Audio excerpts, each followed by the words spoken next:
Kristos ka'eera warra du'an keessa do'ee balleessee du'a awwaala keessa kan jiraane kenneefi jireenya bara baraan boqonnaa.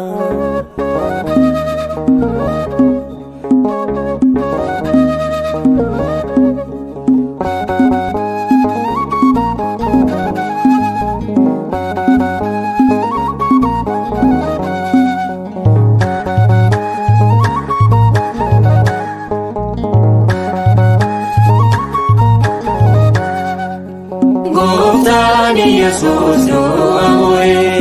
kabaja mirgabat tolbae wanjo garbuma barbadese mo'icha ijolle sablabse goftani Yesus do'amoe kabaja mirgabat tolbae wanjo garbuma barbadese mo'icha ijolle sablabse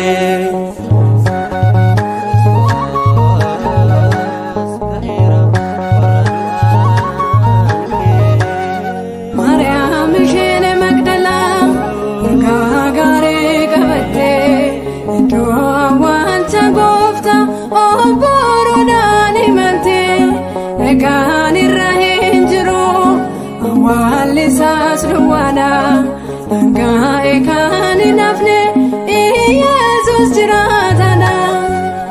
Goftani Yesus do'amoe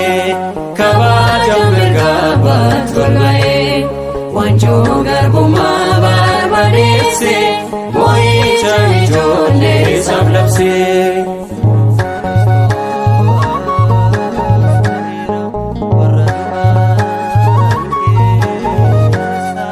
Akkanunya nefi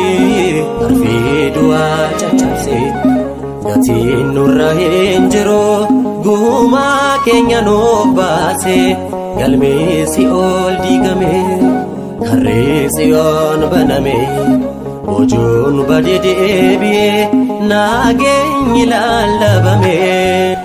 Goftani Yesus do'amoe kabaja mirgabat tolbae wanjo garbuma barbadese mo'icha ijolle sablabse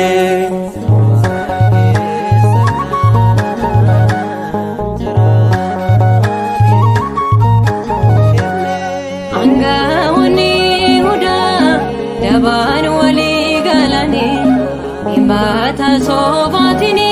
goftati murteessani awwaalame nafne mo'ichangola bira humna seexaana hide biliisa baasira Goftani Yesus do'amoe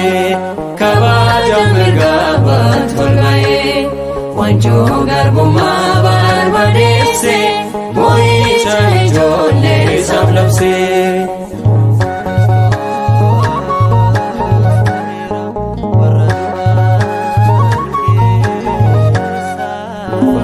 Abarsate nama hunda kan kujarse abdii deemsise kan qulqullummaa dhokse injifatameeranni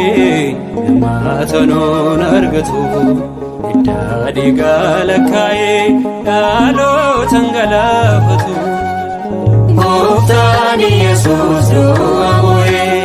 kabaja mirgabat tolbae wanjo garbuma barbadese mo'icha ijolle sablabse Goftani Yesus do'amoe kabaja mirgabat tolbae wanjo garbuma barbadese mo'icha ijolle sablabse